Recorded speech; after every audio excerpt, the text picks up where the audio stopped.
याकूब एक ऐसी सिचुएशन में है जहां पर उसे परमेश्वर का हाथ ही बचा सकता था। याकूब ने एक दर्शन देखा। उसने दर्शन देखा कि जो बकरियां गर्भवती हो रही हैं वो चित्तीदार बच्चों को पैदा कर रही हैं। परमेश्वर ने याकूब को बताया कि जो इंसानों से इम्पॉसिबल है मैं उसे कंप्लीट करूंगा। उत्पत्ति 30 जेनेसिस 30 उसकी 31। उसने कहा मैं तुझे क्या दूं? याकूब ने कहा तू मुझे कुछ ना दे, मेरे लिए काम कर, मैं तेरी भेड़ बकरियों को चराऊंगा और उनकी रक्षा करूंगा। मैं आज तेरी सब भेड़ बकरियों के बीच होकर निकलूंगा और जो भेड़ बकरी चित्ती वाली चित्तकबरी, जो भेड़े काली, जो भेड़े चित्तकबरी चित्ती वाली हूं, उन्हें मैं अलग कर रखूंगा और मेरी मजदूरी में वे ही ठहरेंगी। जब आगे को मेरी मजदूरी की चर्चा तेरे सामने चले तो धर्म की यह साक्षी होगी कि बकरियों में से जो कोई ना चित्ती वाली ना चित्तकबरी हो और भेड़ों में से जो कोई काली ना हो वो मेरे पास निकले तो चोरी की ठहरेंगी। तब लाबान ने कहा तेरे कहने के अनुसार हो, और उसने उसी दिन धारी वाले और चित्तकबरे बकरों और सब चित्ती वाली और चित्तकबरी बकरियों और उनमें से जो कुछ जिनमें कुछ उजलापन था उनको और सब काली भेड़ों को अलग करके अपने पुत्रों के हाथ सौंप दिया। उसने अपने और याकूब के बीच में 3 दिन के मार्ग का अंतर ठहराया कि याकूब लाबान की भेड़ बकरियों को चराने लगा। याकूब ने चिनार, बादाम, अरमोन वृक्षों की हरी हरी छड़ियां लेकर उनके छिलके कहीं कहीं छील के उन्हें धारीदार बना दिया, ऐसा कि उन छड़ियों की सफेदी दिखाई देने लगे। तब छीली हुई छड़ियों को भेड़ बकरियों के सामने उनके पानी पीने के कठौती में खड़ा किया, और जब वो पानी पीने के लिए आई तब गर्भवती हो गई। छड़ियों के सामने गर्भवती होकर भेड़ बकरियां धारी वाले, चित्ती वाले और चित्तकबरे बच्चे जनी। तब याकूब ने भेड़ों के बच्चों को अलग अलग किया और लाबान की भेड़ बकरियों के मुंह को चित्ती वाली और सब काले बकरों की ओर कर दिया और अपने झुंडों को उनसे अलग रखा और लाबान की भेड़ बकरियों से मिलने ना दिया। तब बलवंत जब भेड़ बकरियां गर्भवती होती थी तब याकूब उन छड़ियों को कठौतों के सामने रख देता था जिससे वो छड़ियों को देखते हुए गर्भवती हों, परंतु निर्बल जब गर्भवती होती थी वो उनके आगे नहीं रखता था। इससे निर्बल निर्बल तो लाबान की रही और बलवंत बलवंत याकूब की हो गई। इस प्रकार वो पुरुष धनाढ्य हो गया, अत्यंत अमीर हो गया और उसके बहुत सी भेड़ बकरियां, दासियां, दास, ऊंट और गधे हो गए। सब बोलो आमीन। याकूब एक ऐसी सिचुएशन में है जहां पर उसे परमेश्वर का हाथ ही बचा सकता था। लव मैरिज का चक्कर पहले उसने डाल लिया, जो उसका बाप आराम से शादी की और खुदा ने उसकी औरत को भेजा और वो ब्लेस्ड मैरिज में रहे। अपने बाप की गवाही को फॉलो ना करके लव मैरिज को लाइन को फॉलो करने लगा और 7 साल अपनी वाइफ के लिए सेवा की। जब 7 साल बाद भी उसकी बड़ी बहन उसको मिली और 7 साल फिर उसने अपनी वाइफ के लिए फिर सेवा की, और फिर जब जाने लगा तो 7 साल भेड़ बकरियों को फिर चराया और फिर अभी भी उसका जो ससुर था उसको जाने नहीं देना चाहता था। अगर वो जाता तो उसकी फैमिली टूटती, उसकी वाइफ्स मानती चाहे ना मानती, उसे कुछ पता नहीं था। एक ऐसी सिचुएशन की याकूब कुछ नहीं कर सकता था, हेल्पलेस था वो, बिल्कुल हेल्पलेस कि इसमें मैं कुछ नहीं कर सकता हूं, प्रभु ही कर सकता है। और बाइबल कहती है कि उसने जब कहा कि अभी तुझे भेड़ बकरियों के लिए तू मेरी सेवा कर, भेड़ बकरियों को चरा, क्योंकि तेरे चराने से वो बहुत ज्यादा बढ़ गई हैं, क्योंकि वो धर्मी था और जब धर्मी को आप किसी काम को देते हो तो निशानी होती वो काम फलवंत होता है। जहां एक करप्ट आदमी, जहां एक व्यभिचारी आदमी को आप कोई काम दोगे वो काम कभी फलवंत नहीं होगा। लेकिन एक धर्मी को जब आप कोई काम देते हो, चाहे वो आपके किसी भी एरिया में क्यों ना हो, चाहे वो स्पिरिचुअल एरिया हो, फाइनेंशियल एरिया हो, एडमिनिस्ट्रेशन हो, आपको हमेशा जो स्पिरिचुअल लोग हैं, जो परमेश्वर की भाषा को समझते हैं, आपको ज्यादा कामयाब मिलेंगे। अब यहां पर वो फंस चुका है और उसने, बाइबल कहती है, उसने, परमेश्वर ने उसको एक दर्शन दिया, एक विजन दिया, और उस विजन के मुताबिक उसने अपने ससुर से बात की कि ठीक है, मैं तेरी भेड़ बकरियों को चराने के लिए तैयार हूं, लेकिन एक शर्त के ऊपर। अपने पड़ोसी को बोलो, परमेश्वर असंभव काम को करेगा। आमीन। अब उसने कहा, एक ऐसा काम करते हैं हम लोग, हम 2 झुंड बना लेते हैं, 2 झुंड कर लेते हैं, एक इधर वाला झुंड और एक इधर वाला झुंड। कहता तू आज इन सब बकरियों में घूम, इन सब भेड़ों में घूम, और जो जो भेड़ तुझे लाइनों वाली दिखाई देती है, लाइनों वाली भेड़, चितकबरी, काली, कहता वो सारी निकाल ले, सारी अलग कर दे इनसे। मतलब भूरी भूरी रह गई, काली भी निकाल ले, चितकबरी निकाल ले, डॉटेड निकाल ले, लाइनों वाली निकाल ले, ये सारा जो मसालेदार माल है ना, सारा निकाल ले। तो मेरे को सिंपल सिंपल दे दे, भूरी दे दे, चिट्टी दे दे, और फ्यूचर में, अब मैंने सारी तेरे को भेड़े दे दी, चितकबरी, लाइनों वाली, सब तेरे को दे दी। फ्यूचर में मेरे झुंड में जहां ये एक भी डॉटेड चित्ती वाली बकरी नहीं है, फ्यूचर में अगर ये मेरे झुंड में होगी तो वो मेरी तनख्वाह होगी। उसके मामा ने सोचा, उसके ससुर ने सोचा कि ये तो बेवकूफ है, बकरी पूरी, ਉਹਦਾ ਘਰ वाला पूरा, ते न्याणे चितकबरे कित्थों होने? भेड़ वाइट, भेड़ का घर वाला वाइट, तो बच्चे भी क्या होंगे? तो उसने कहा कि ठीक है, अगर जितने चितकबरी, लाइनों वाले, धारी वाले बच्चे तेरे में होंगे, वो तेरी तनख्वाह। कहता ठीक है। उसने 3 दिन का अंतर ठहराया कि अगर तू यहां चराएगा, मेरी धारी वाली तेरी भेड़ मिक्स ना हो जाए तुझ में, तो मेरे बच्चे 3 दिन के मार्ग में चराएंगे। तू यहां चराएगा जलंधर में, तो मैं लुधियाने में चराऊंगा। उसने कहा ठीक है, सौदा हो गया, सब फाइनल हो गया। याकूब ने एक दर्शन देखा। उसने दर्शन देखा कि जो बकरियां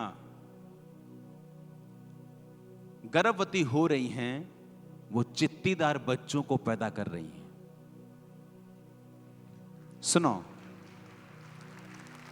अब उसने क्या किया, पानी वाली जगह के ऊपर बादाम और 3 वृक्षों को छील के उनको चित्तीदार बना दिया। और जब बाइबल कहती है कि जब कोई मजबूत भेड़, जब कोई बलवंत भेड़ गर्भवती होती थी, तो वो पानी पीने उनको वहां लेके आता था जहां बादाम की और सब पेड़ों की छड़ियां छीली हुई हैं। जब कमजोर गर्भवती होती थी, वो उनको, छड़ियों को उनके सामने नहीं रखता था।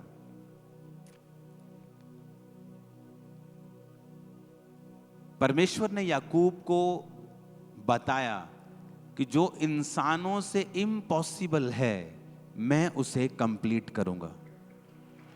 सुनो, अब जब मजबूत मजबूत गर्भवती होती थी, तो उनको वो सामने रखता था, और वो जब बच्चे पैदा करती थी, वो धारी वाले होते थे, उनका डीएनए चेंज होता था। सुनो, अब जब बच्चे पैदा होने लगे, मजबूत मजबूत बच्चे याकूब के बढ़ने लगे, और सब अच्छी बकरियां, भेड़ें मोटे मोटे बच्चे पैदा करने लगी, और वो सारी धारी वाले होते थे। और जो कमजोर बकरियां थी, वो जो बच्चे पैदा करती थी, वो उन्हीं के जैसे होते थे, लाल भूरे होते थे, लेकिन वो कमजोर होते थे। जब दिन बीतते गए, साल बीतते गए, याकूब एक अमीर इंसान बन गया, और परमेश्वर ने उसको छुड़ाया। सुनो, एक लड़की बिगड़ गई, मां क्रिश्चियन, और बिगड़ गई।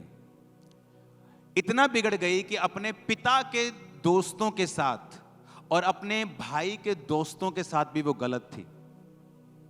घर में लड़ाई हुई, घर छोड़ के चली गई। माँ गई पास्टर के पास और पास्टर को बोला, पास्टर जी प्रार्थना करो मेरी बेटी मर जाए, क्योंकि मेरी बेटी हमारे लिए एक बेइज्जती का कारण बन चुकी है, प्रेयर करो मर जाए। उसने कहा तू ऐसा क्यों कह रही है? उसने कहा प्रार्थना करो ये मर जाए, हमारे लिए मर चुकी है, वो घर नहीं आती, हमने निकाल दिया, मर जाए वो। उसने कहा चल मेरे सामने बैठ। वो बैठी और उसने कहा एक दर्शन देख कि तेरी बेटी सफेद कपड़ों में है और वो प्रचार कर रही है, और एक दर्शन देख और प्रार्थना कर। सुनो, वो रोज दर्शन देखने लगी कि मेरी बेटी वाइट कपड़ों में है और प्रचार कर रही है, वाइट कपड़ों में है और प्रचार कर रही है। एक दोपहर को दरवाजे पे कोई नॉक करता है, उसकी बेटी अंदर आती है और जैसे ही माँ दरवाजा खोलती है, वो उसके लिए प्रार्थना कर रही थी तो वो उसको गले लगा लेती है और वो रोने लग जाती है और वो कहती है कि मैं गाड़ी के नीचे आके सुसाइड करने जा रही थी, मेरे अंदर से आवाज आई कि अपनी माँ को मिल एक बार। तो जब मैं आ रही थी मुझे ये था कि अगर मेरी माँ ने मुझे स्वीकार नहीं किया तो मैं सुसाइड कर लूंगी, लेकिन जब वो अंदर आई, उसकी माँ प्रार्थना कर रही थी विजन के साथ, दर्शन देखते हुए।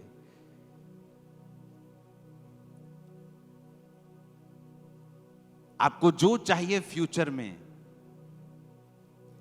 अपने दर्शन को फिट कर लो, और जब आप प्रार्थना में बैठते हो परमेश्वर को बोलो प्रभु ऐसा होने दे जो मैं देख रहा हूं।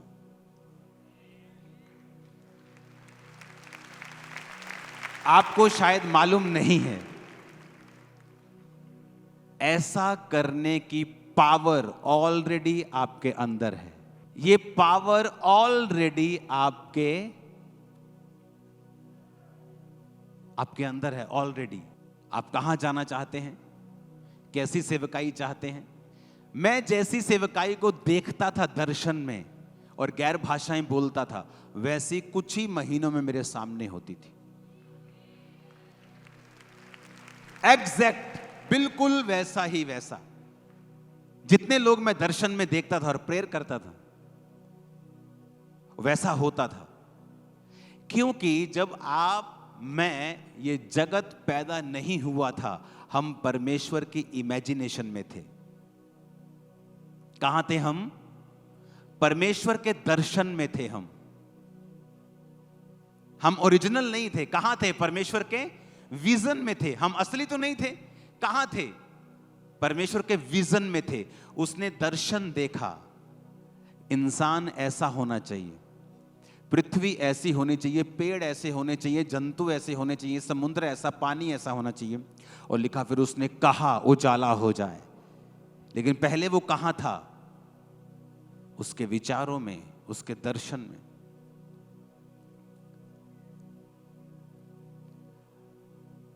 आप चाहते हैं आप हेल्दी रहें, आप चाहते हैं कि आपकी लाइफ में मिरेकल हो, दर्शन देखो, विजन देखो। आपके पास बेबी नहीं है, विजन देखो कि आप बेबी को खिला रहे हैं, बेबी आपके पास है, आप प्रेयर कर रहे हैं, आप गैर भाषा बोल रहे हैं, आप विजन देख रहे हैं। उसने कहा तू अपने कामों को यहोवा पर डाल दे, वो तेरी कल्पनाओं को क्या करेगा? सिद्ध करेगा। तेरी कल्पनाएं, तेरी कल्पनाएं, तेरी इमेजिनेशन। यानी एक क्रिश्चियन व्यक्ति के पास पावर है अपनी इमेजिनेशन को रियलिटी में बदलने के लिए, और वहां पे सेंस नहीं चलती। अब सेंस क्या है? ब्राउन गोट है, ब्राउन ही उसका हस्बैंड है, और बेबी चित्ती वाले पैदा हो रहे, धारी वाले पैदा हो रहे, चितकबरे पैदा हो रहे। पहले तो उसके ससुर से बेवकूफ है। अब भेड़ वाइट है, सब वाइट हैं, तो बच्चे कैसे काले चिट्टे पैदा हो जाएंगे? लेकिन उसने कुछ देखा था। जलंधर में मैं गया एक जगह, तब मेरे पास 50-60 लोग आते थे, और मैं साउंड वाले के पास गया। जलंधर में बहुत बड़ा साउंड बनाने वाला आदमी। मैंने कहा मुझे साउंड चाहिए। कहता कितने में? कहा हजारों लोगों के लिए। कितने का आएगा? इतने इतने लाख का। मैंने कहा अगर लोग इतने हो जाएं तो साउंड कैसे चलाते हो तुम लोग? ऐसे चलाते हैं। आपके पास कितने लोग आते हैं? मैं 50 लोग आते हैं। आप लाखों के बारे में क्यों पूछ रहे हो? क्योंकि वो कहां थे? यहां इमेजिनेशन में। और मुझे अंदर से मालूम था कि ये होगा, ऐसा होगा। अपने कामों को यहोवा पर डाल दो, तुम्हारी कल्पनाएं। अब उसने बैरियर नहीं लगाया कि बेटा 50,000 से ज्यादा कल्पना मत करना। कहा उसने मुझसे कहा कि 2 लाख से ज्यादा चर्च की कल्पना मत करना? नहीं कहा। हम परमेश्वर के बच्चे होने के बावजूद भी अपनी कल्पनाओं और इमेजिनेशन को बड़ा नहीं करते हैं। हम बड़ा नहीं सोचते हैं, बड़ी सोच के मुताबिक प्रार्थना नहीं करते हैं। उसने इम्पॉसिबल किया, देखो। और उन भेड़ों के सामने उसने छील के रख दी छड़ियां। जब वो देखती गईं, वैसा ही होता गया। पवित्र आत्मा ने कैसे जो भेड़ें उन छड़ियों को देखती रही होंगी, अंदर परमेश्वर ने डीएनए चेंज कर दिया। देखो, सोचो, आज की साइंस के पास पावर नहीं है ऐसा करने की। अगर वो एक आध के साथ करेंगे तो मिलियन डॉलर लगता है 2000 की भेड़ में। कि तुम कर भी लोगे, 2000 की भेड़ है तो 9 करोड़ तुम ऊपर लगा दोगे उसके। और परमेश्वर एक एक भेड़ को फ्री में कर रहा है, सिंगल भेड़ को। और जो उसने नहीं किया कि जब कमजोर गर्भवती होती थी वो उनको पानी के सामने नहीं लेके आता था, उस पानी के सामने जहां पर वो छड़ियां छीली हुई पड़ी तो वो नहीं होती थी। आपके पास पावर है बाहर आने की। परमेश्वर की प्रेजेंस में बैठो, विजन्स को देखो, दर्शनों को देखो, अपने माइंड को उसको चौड़ा करो, थोड़ा उसे बड़ा करो। उसे परमेश्वर को समझो, उसने आपको पावर दी है इमेजिन करने की, और उसे पूरा करने की ताकत भी पवित्र आत्मा के द्वारा उसने आपको दी। अगर आप भी नहीं देखेंगे, अगर आप भी नहीं एक्सपेक्ट करेंगे, तो परमेश्वर कैसे करेगा? उसने आपको पावर दी है, उसने आपको इमेजिनेशन की पावर दी है। आप परमेश्वर की प्रेजेंस में बैठे हैं, आप इमेजिन कर रहे हैं, परमेश्वर मैं ये दर्शन देख रहा हूं, मैं ये विजन देख रहा हूं। आप बैप्टाइज हैं, आपने प्रार्थना की है, आप टाइदर्स हैं, आप पूरी तरह से परमेश्वर में चल रहे हैं, अपने आप को पूरी तरह से परमेश्वर के हाथों में आपने सौंप दिया है, अपने कामों को परमेश्वर पे डाल दिया है। कोई कंडीशन नहीं है तू चंगा करेगा तो मैं आऊंगा, नहीं करेगा, सब कुछ आपने परमेश्वर के हाथों में सौंप दिया है, अपने कामों को यहोवा पर डाल दिया है। उसने कहा तेरी कल्पनाओं को मैं सिद्ध कर दूंगा। जो तेरी कल्पना में है, जो तेरी इमेजिनेशन में है, मैं उसे सामने रख दूंगा। आपको रिजेक्ट किया गया, आपकी बेइज्जती की गई, इमेजिन करो कि दुनिया आपकी इज्जत करेगी। इमेजिन करो, एक्सपेक्ट करो, सोचो, उन दर्शनों में उनको रखो, देखो फिर क्या होता है। हालेलुया।